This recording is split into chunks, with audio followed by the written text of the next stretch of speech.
Muy buenas a todos. Veréis, el otro día me preguntaban unos colegas sobre el tema de los choques. Tenían dudas sobre cómo poder construir un choque, pues por ejemplo, para minimizar la radiofrecuencia que baja por el coaxial. Y del mismo modo podemos explicar, por ejemplo, pues lo que concierne a los clips de ferrita que se pueden poner, por ejemplo, cuando tengo un PC que sufre interferencias al transmitir o similar. Y bueno, creo que puede ser interesante comentar alguna de estas cosas. ¿Me acompañáis? Dentro vídeo.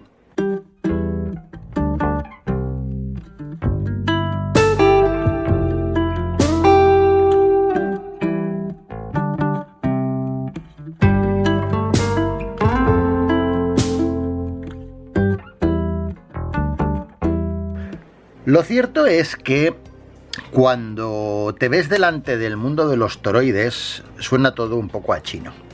Tengo aquí un montón de bichos redondos que puedo conocer más o menos. Algunos son de padres desconocidos, como este por ejemplo, que viene de una fuente de alimentación de un ordenador, o este otro, lo mismo, aunque este tiene una referencia y con un poquito de suerte la podemos buscar por internet. Y luego tenemos otros conocidos que se identifican por los materiales de los que están hechos. Y normalmente vienen identificados por un número. Material 31, material 43, material 77, material 52. Este es un material 61. Esto es un material 6. Esto es un material 2. Pero, vale, ¿cómo escojo yo entre toda esta marabunta de cosas?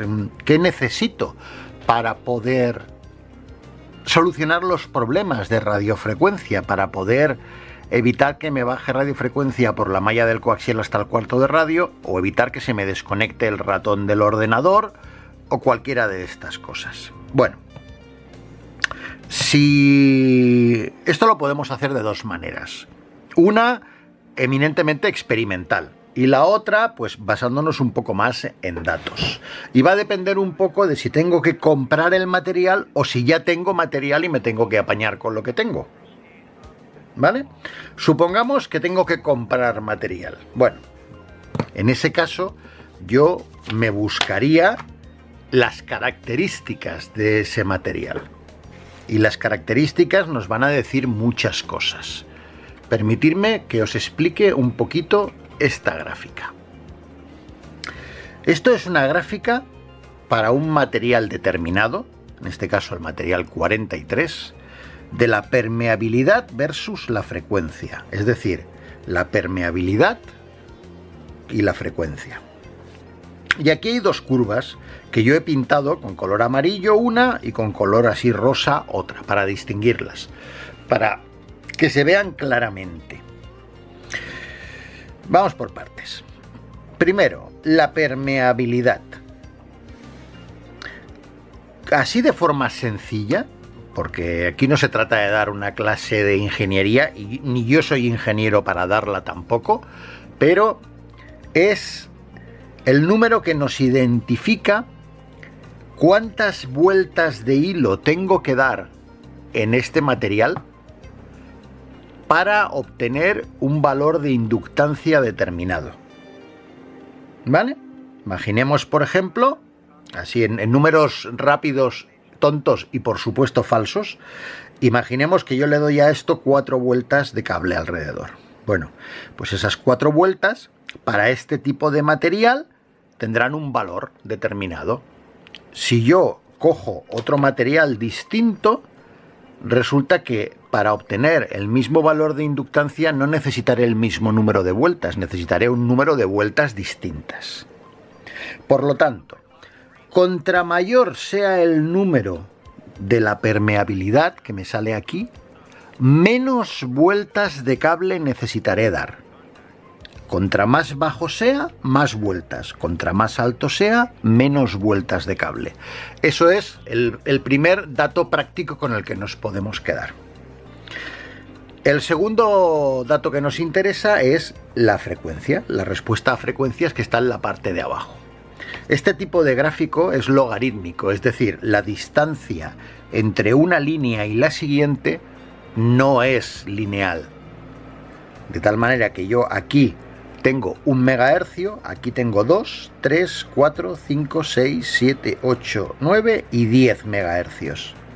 Y luego 10, 20, 30, 40, 50, 60, 70, 80, 90, 100 megahercios. ¿Ok? El siguiente dato que me interesa son estas dos curvas que he pintado de colorines. La que está identificada con el símbolo, creo que es mu prima, me indica la... A ver, ¿cómo os lo digo? Me indica la reactancia inductiva. Por decirlo de algún modo, la capacidad de crear una inductancia. De poner en el toroide pues 1 microhenrio, o 2, o 3, o 25 microhenrios, o los que sea. Y la parte que tengo pintada de color de rosa es la parte resistiva. O sea, si cuando yo hago pasar una señal a través de un toroide, se crea una inductancia que, por ejemplo, me sirve para hacer transformadores de impedancia y cosas de este estilo, y al mismo tiempo me ejerce una oposición, ¿vale? Una resistencia al paso de la radiofrecuencia. Ese valor de resistencia es lo que me indica esta curva de color rosa. Como podéis ver, tengo las dos cosas, o sea, en todo momento tengo una parte capaz de crear una inductancia y por lo tanto de hacer una transformación de radiofrecuencia, y al mismo tiempo está ejerciendo una resistencia al paso de la radiofrecuencia. Esa resistencia es lo que nos va a permitir hacer choques de radiofrecuencia, es decir, cuando yo aquí bobine unas cuantas espiras de cable, o por ejemplo coja el coaxial que me baja de la antena y lo enrolle aquí para hacerme un choque de radiofrecuencia, es esta curva de color rosa la que nos dirá dónde va a atenuar. Y al igual que os decía, para crear una inductancia, que contra más alto el valor, menos vueltas de cable hace, en este caso también se aplica. Contra más alto el valor que tenga, menos vueltas necesito para conseguir una resistencia determinada. ¿Vale? Fijaros que este gráfico de aquí, vamos a ponerle dos límites. Por un lado, esto es 1 megahercio. Es decir, a partir de aquí hacia la derecha es 1 megahercio. Y los 30 megahercios los tenemos aquí. El límite para la onda corta. O sea, este toroide de material 43 tiene estas características. Si os fijáis, la línea amarilla empieza con un valor muy alto, cerca de 800-900, y luego va decayendo, decayendo, decayendo. Si os acordáis, cuando hacemos un transformador de impedancias con un material 43, por ejemplo, para una ENFIT, la respuesta no es lineal. Empieza muy bien en las bandas bajas, donde la permeabilidad es muy alta, y a medida que la frecuencia va subiendo va perdiendo características. Por lo tanto, cuadra con el comportamiento de esta curva. Y del mismo modo, si utilizamos el material 43 para hacer un choque, aquí nos está diciendo que será más efectivo ese choque en la parte alta de la curva de color rosa. O sea, será más efectivo entre los 3 y los 10-15 megahercios, y luego empieza a decaer, ¿vale? Esto después lo veremos, porque vamos a medir unos toroides para poder ver si esto se cumple o no se cumple. Por lo tanto, si yo tengo que comprar un toroide, primero me debería de venir a las curvas. O sea, ¿qué quiero? Hay algunos toroides que más o menos sirven bien tanto para transformadores como para choques. Por ejemplo, el material 43 en la onda corta, pues bueno, cumple. El material 31, por ejemplo, que tiene un valor muy alto, si aquí decíamos 800 en el material 43, fijaros que el material 31 tiene un valor de 2000. Pero por contrapartida, ese valor decae muy rápidamente por encima de los 10 megahercios. Con lo cual, posiblemente, luego lo vemos, posiblemente no sea muy adecuado para transformador. Sin embargo, si miráis la curva de la atenuación, ¿vale? Que es la segunda. Posiblemente nos atenúe muy bien las frecuencias por debajo de 10 MHz. Luego lo comprobamos. Por lo tanto, el material 31 sería un buen candidato como choque para frecuencias por debajo de 10 MHz. El material 61, sin embargo, tiene un valor mucho más bajo, 200. Fijaros, de 2000 que estábamos con el 31 a 200 en este material. Y la curva de atenuación empieza muy tarde, con lo cual más bien se prolonga hacia frecuencias muy altas. No parece adecuado, habría que probarlo, pero no parece adecuado como choque para lo que es la onda corta, que es lo que nos interesa ahora mismo en este vídeo. El material 52, que parte con un valor de 300, también bastante bajo. Recordar, si el valor es bajo, necesita más vueltas de cable. Si el valor es alto, necesita menos. Por lo tanto, este necesitaría más vueltas de cable. Tiene una respuesta más o menos correcta, ¿vale? Pero no parece especialmente adecuado. De todas formas, tengo uno de material 52 y haremos una prueba. Y por último, el material 77, que también tiene un valor altísimo de 2000. Si nos fijamos en las curvas, vemos cómo decae rápidamente la permeabilidad más allá de los 2 MHz, se despeña, pero la capacidad de resistencia, de resistir al paso de la radiofrecuencia, es bastante alta en la onda corta, sobre todo en la parte más baja, ¿vale? Por encima de 10 MHz ya cae fuera de tabla, pero por debajo parece ser bastante apropiada. Entonces, bueno, ahora lo que vamos a hacer es poner esto un poco a prueba y os voy a explicar cómo lo vamos a hacer. Antes de enseñaros cómo vamos a hacer las pruebas, permitidme que os explique una tontería, ¿vale? Cuando tú vas a la tienda o quieres comprar un toroide, te hablan, pues por ejemplo, de que es un T50/6 o un FT 240-61, ¿vale? O un FT 140-43. ¿Qué es esto? Para que sepáis de dónde viene la historia, es muy sencillo. Solo necesitáis una regla en pulgadas. Esto es un toroide 240 de material 31. Sé que es de material 31 porque lo tengo etiquetado, obviamente, ¿vale? Físicamente no hay nada que me diga qué tipo de material es. Con lo cual, cuando compréis toroides es una buena idea escribirles. Yo normalmente escribo con un rotulador o ponerles una notita o lo que sea para identificar el tipo de material, porque si no, la cosa puede ser divertida. Y no es más que el tamaño. FT 240, ¿qué significa?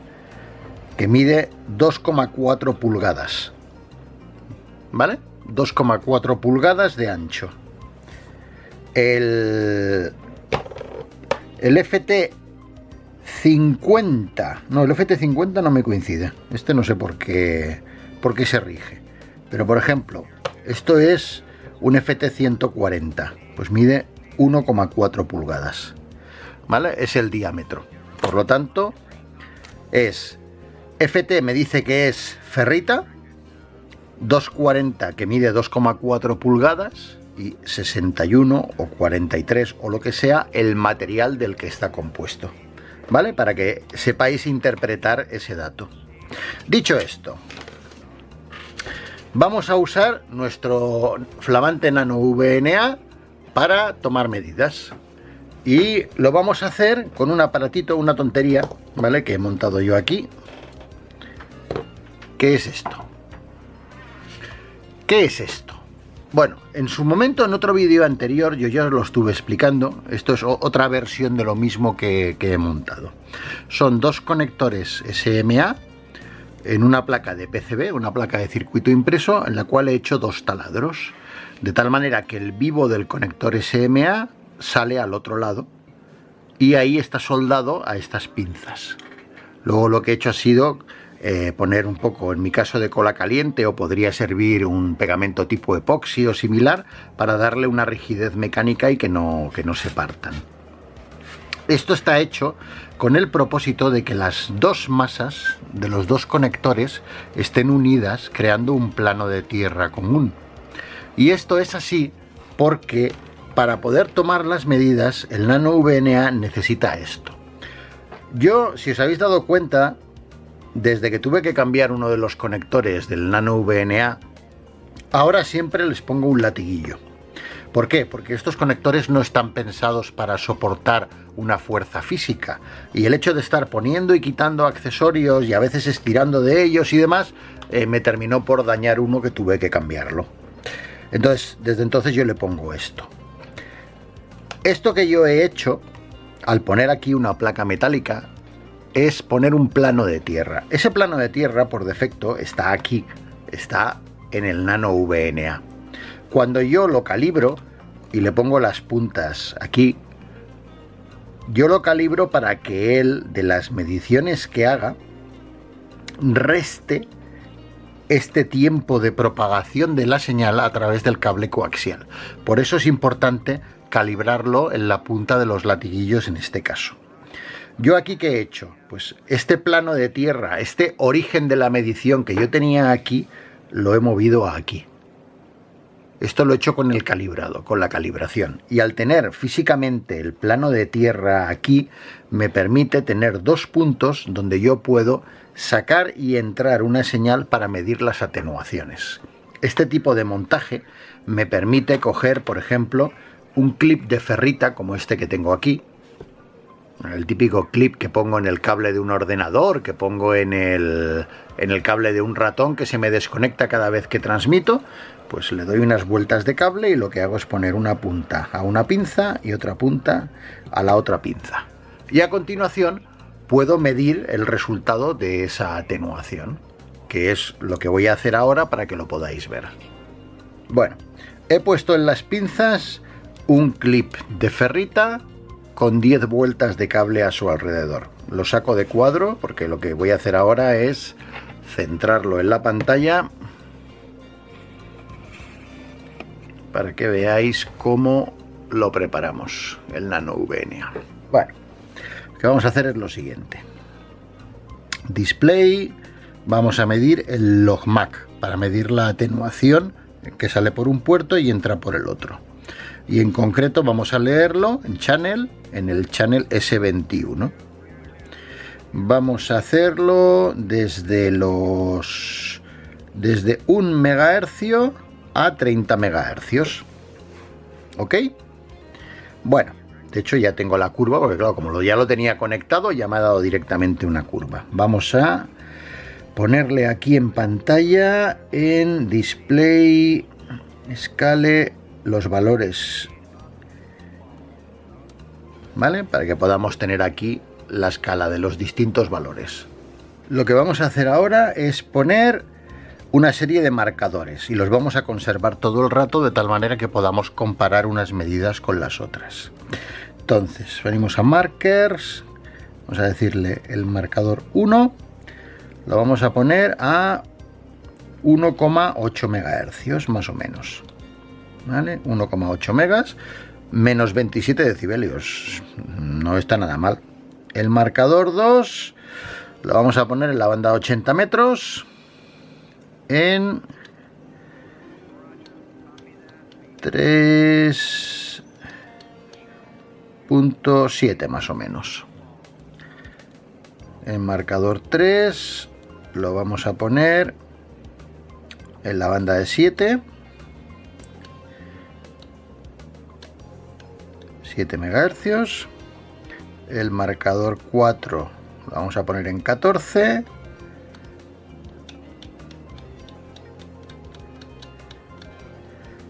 ¿Vale? El marcador 5 lo vamos a poner en 21 megas. Así tendremos una imagen. Y el marcador 6 lo vamos a poner en 28 y pico. Pues por ahí más o menos. Ok, ahora tenemos un marcador para cada uno de los puntos. Y vemos que este clip de ferrita que estoy usando, muy parecido a este de aquí, con 10 vueltas de cable por su interior nos da estas atenuaciones. En la banda de 7 MHz, unos maravillosos menos 39 decibelios, o sea, muy bien, muy bien. Es una ferrita que funciona correctamente. Sin embargo, permitirme que llame vuestra atención sobre qué pasa si solo tiene una vuelta de cable en su interior. Si yo la desconecto ahora, a ver, no hace falta ser ingeniero, obviamente. Si solo hay una vuelta de cable, la atenuación será muy inferior. Pero lo digo por toda la gente que pone un clip de ferrita en el cable coaxial como si eso tuviera que servir de algo. Pues hombre, un clip de ferrita me da a mí que va a ser que es muy justo. Vale, me cojo un trocito de cable y lo vamos a poner pues una vez por dentro, porque es lo mismo que haría un cable de alimentación puesto por dentro, o un cable, ¿cómo os diría yo? Un cable coaxial puesto por dentro.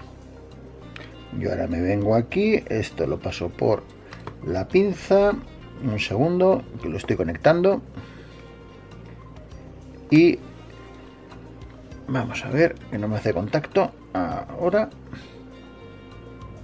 Ahora, vale, y esto es lo que atenúa un solo clip de ferrita cuando yo lo pongo en el cable pues de mi coaxial, o cuando yo lo pongo en el cable de alimentación del equipo o en mi ratón. Fijaros que en la banda de 7 MHz, que antes me atenuaba 30 decibelios, ahora me atenúa solamente 3.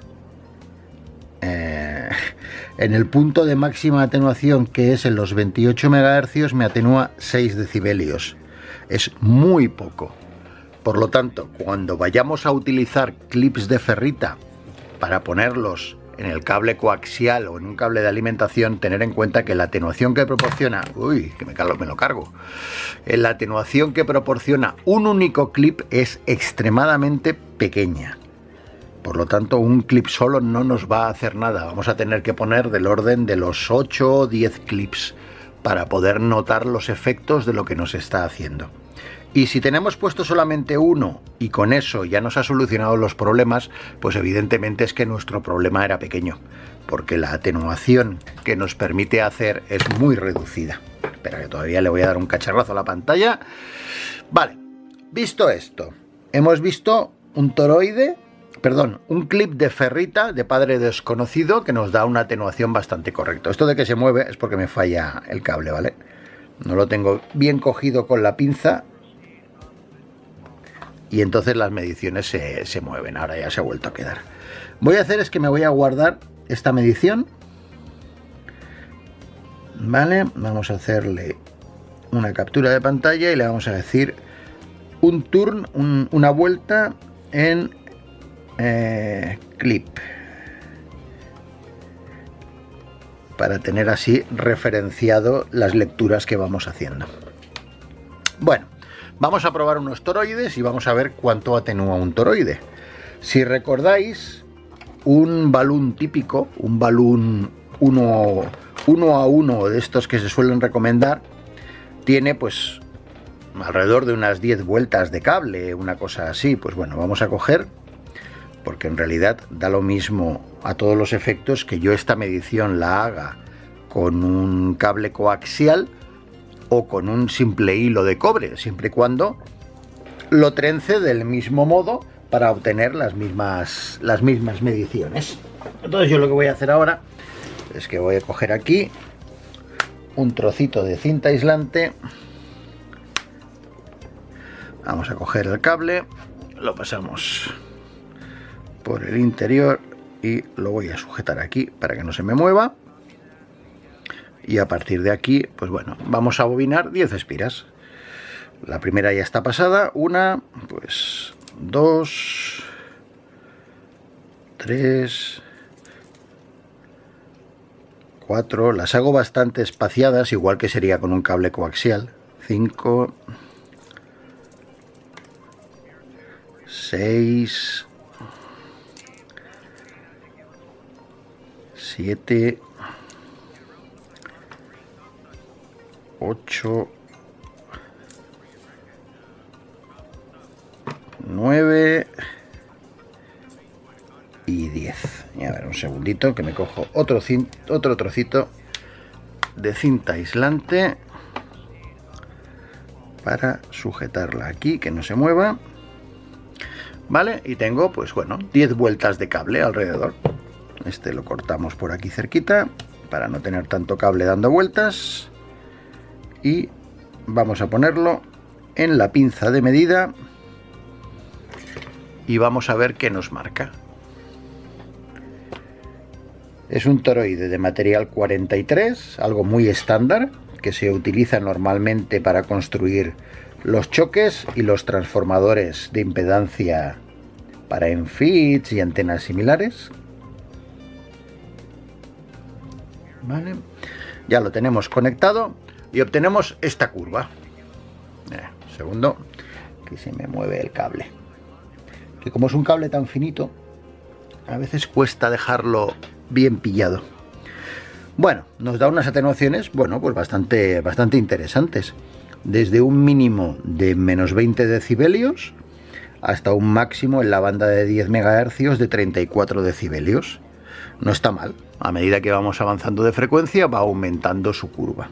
Vamos a guardar este gráfico también.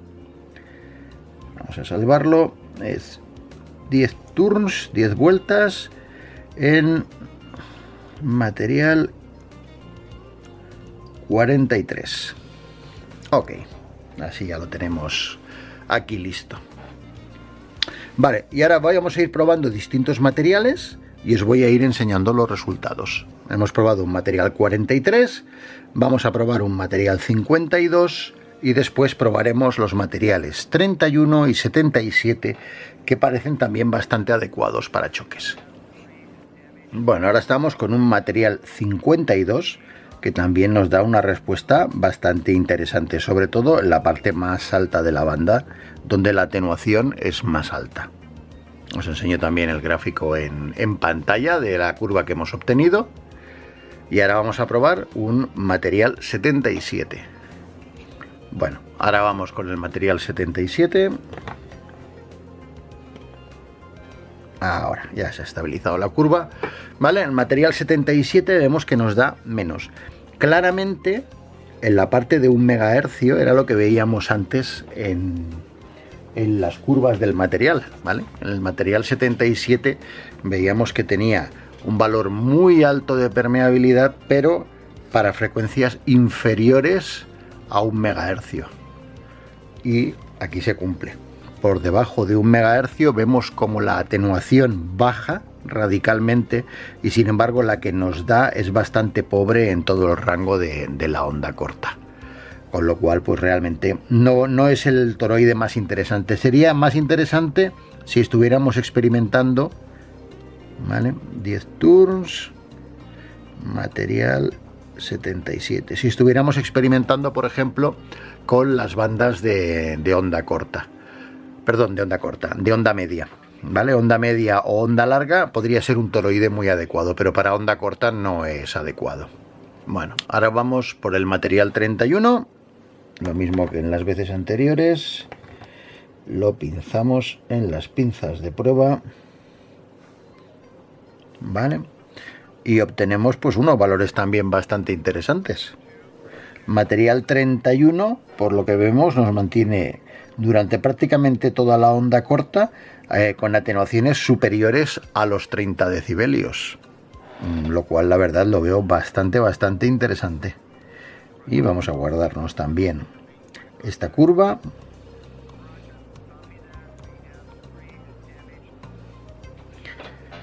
Y ahora lo que vamos a hacer para terminar es que voy a coger un toroide que no es de ferrita. Esto es un T50 material 6, que es un toroide que normalmente se utilizaba para hacer inductancias, y vamos a ver cómo responde si lo intento utilizar como un atenuador. Es más pequeño que los otros, desgraciadamente no lo tengo en el mismo formato, pero bueno, vamos a ver cómo es la curva de respuesta que nos da. Y tal y como os decía, no cualquier toroide sirve como choque. Este es el T50 en material 6, que si os fijáis la curva escasamente llega a los 6 decibelios de atenuación con 10 vueltas de hilo alrededor, o sea, en absoluto es adecuado para poder ser utilizado con este fin. Vamos a guardarlo también. Bueno, y al final, fijaros, me he cogido los datos, he tabulado las lecturas que he obtenido en todas las bandas para los 4 materiales principales, el 31, el 43, el 52 y el 77, y los he montado aquí en un grafiquillo, del cual podemos sacar algunas conclusiones curiosas. La primera, si buscamos un material que nos sirva para cubrir de 160 a 10 metros como choque, el material que vemos que tiene la atenuación más alta, esta columna de aquí es la atenuación y esta es la frecuencia, es el que está de color azul en esta gráfica, que es el material 31. El material 31 es el que tiene la cifra más alta de forma continuada en toda la onda corta. Sí que es cierto que, por ejemplo, en rojo tenemos el material 43. El material 43 tiene más atenuación en la banda de 80 metros, pero sin embargo manifiesta después una atenuación más reducida hasta prácticamente el final de la banda de 10 metros. Y también tenemos aquí el material 52, que se nos va muy por abajo al principio, aunque después va alcanzando al material 43 en características. Y el gran perdedor, me temo que es el material 77, que es el que muestra de forma continuada la menor atenuación de los 4 materiales probados. Por lo tanto, a la vista de los datos, la recomendación sería, como primera elección como material para montar choques, por ejemplo, para el tema de la bajada de radiofrecuencia por la malla de vuestro coaxial, sería utilizar material 31 primordialmente. Y caso de no conseguirlo o no tenerse, la segunda alternativa sería el ya conocido material 43, que nos ofrece aquí la línea de color rojo, ¿vale? Con una menor atenuación que el 31, pero pese a todo, unos resultados bastante buenos. Y yo descartaría para el tema de choques tanto el 52 como el 77, visto pues los bajos resultados que tiene aquí en la gráfica. Espero que esta información os sea interesante y sobre todo he intentado buscar unos datos de forma experimental que nos permitan tener una imagen clara del por qué, o sea, de cuál podemos escoger con conocimiento, con datos, para que nos dé el mejor resultado. Sobre lo que es la confección del choque, ya sabéis de qué va la película, os lo he enseñado en otros vídeos. Enrollamos el coaxial alrededor del núcleo, se montan los conectores. Esto no tiene mayor secreto. El propósito de hoy era, pues bueno, discernir qué material podía ser el más apropiado para la funcionalidad de choque. Espero que esto os haya resultado interesante y sobre todo que os sea útil. Y nada, como siempre, pues nos vemos en el próximo vídeo. Un saludo muy fuerte a todos.